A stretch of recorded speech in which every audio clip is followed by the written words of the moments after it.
Hi viewers, welcome to my channel. ఈరోజు ఈ వీడియోలో మనం లోకేష్ గారు సృష్టించిన ఒక ట్రెండ్ గురించి మనం డిస్కస్ చేసుకుందాం. ఆ ట్రెండ్ ఏంటంటే, మనం 2023లో అనుకుంటా శ్రీ లోకేష్ గారు పాదయాత్ర చేయడం జరిగింది.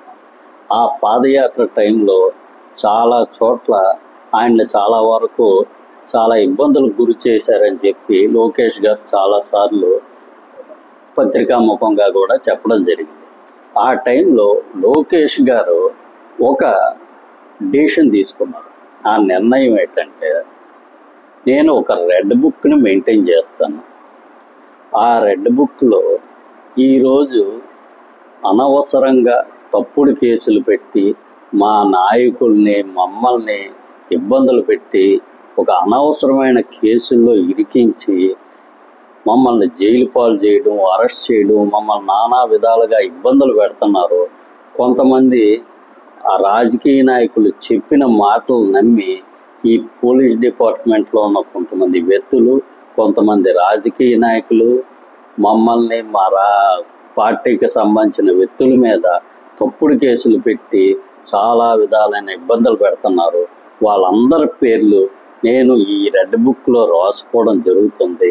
మేము నెక్స్ట్ అధికారంలోకి వస్తే ఆ రోజు మా మీద ఏ తప్పుడు కేసులు పెట్టారు, ఎవరెవరు అవుట్ ఆఫ్ లా వెళ్ళి అంటే చట్ట ప్రకారం చేయాల్సిన పనులు చేయకుండా మమ్మల్ని అనవసరంగా కేసులో ఇరికించారో అలాంటి వాళ్ళందరి మీద మేము తప్పకుండా యాక్షన్ తీసుకుంటామని ఆ రోజు పాదయాత్ర టైంలో చెప్పడం కాకుండా పూర్తిగా బయటకు ఆ రెడ్ బుక్ని బయటకు చూపిస్తూ దీంట్లో మా మీద తప్పుడు కేసులు పెడుతున్న వాళ్ళని, చట్టానికి వ్యతిరేకంగా మా మీద కేసులు పెడుతున్న వాళ్ళ పేర్లన్నీ నోట్ చేసుకుంటున్నానని ఆయన మరీ చెప్పడం జరిగింది.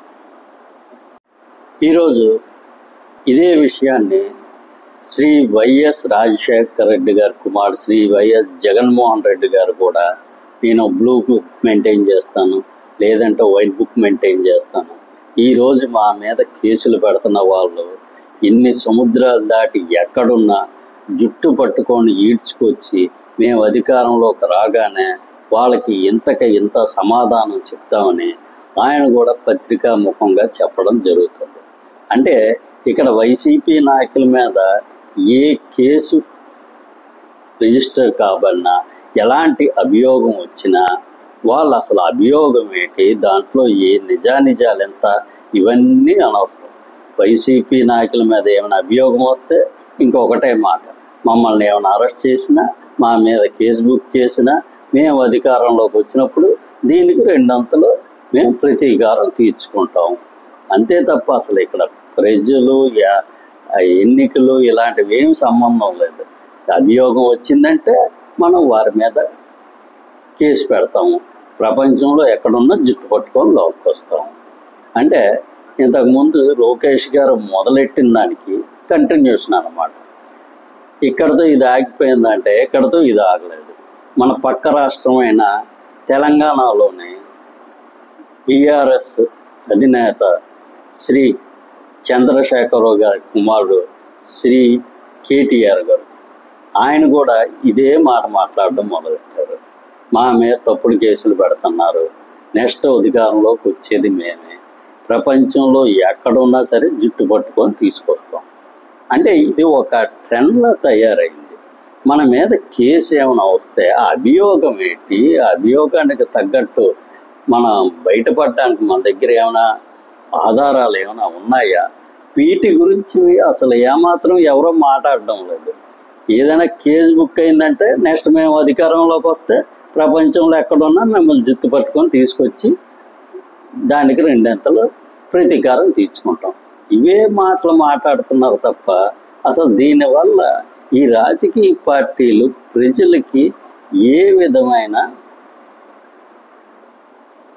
సందేశం ఇవ్వదలుచుకున్నాయో మనకు అర్థం కావు. అసలు కేసులకు సంబంధం ఏంటి, అసలు అరెస్టులు ఏంటి, అసలు నెక్స్ట్ అధికారంలోకి వస్తే ప్రతీకారం తీర్చుకుంటాం అన్నమాట. అంటే అధికారం అనేది మీ మీద ఈరోజు కేసులు పెడుతున్నారు కాబట్టి దాని మీద ప్రతీకారం తీర్చుకోవడానికే మీకు అధికారం కావాలా? అసలు ప్రజల బాగోగుల గురించి ఏమి అవసరం లేదా? వీటి గురించి మాట్లాడండి. మీ మీద ఏమైనా అభియోగం వస్తే ఇగో ఇది తప్పుడు కేసు, వాళ్ళు ఇగో ఈ టైంలో ఈ కేసులు పెట్టారు, దీంట్లో నాకు ఏ విధమైన సంబంధం లేదు, దానికి కావాల్సిన సాక్ష్యాలు ఆధారాలు మా దగ్గర ఉన్నాయి, లేదంటే నేను కోర్టులో న్యాయస్థానాల్లో నా నిర్దోషిత్వాన్ని నేను నిరూపించుకుంటాను అనే విధంగా మాట్లాడకుండా నన్ను అరెస్ట్ చేస్తే నెక్స్ట్ ఎలక్షన్లో దీనికి 200 మేము ప్రతీకారం తీర్చుకుంటాం. ఇంకా ఈ విధమైన ట్రెండ్ డెవలప్ అవడం అనేది మన ఈ మధ్య రాజకీయాల్లో చూస్తున్నాం. ఈ ట్రెండ్కి నాంది పలికింది మాత్రం శ్రీ లోకేష్ గారు అని చెప్పక తప్పదు. ఆ రోజు ఆయన చెప్పారు, దాన్ని అలాగ ఒక్కొక్క నాయకుడు మరి ఇక్కడతో ఇది ఆగిపోతుందా లేదంటే మిగతా రాష్ట్రాలకు కూడా పోగుతుందా అనేది ముందు మనం ఆలోచించాల్సిన విషయం. ముందు చూద్దాం.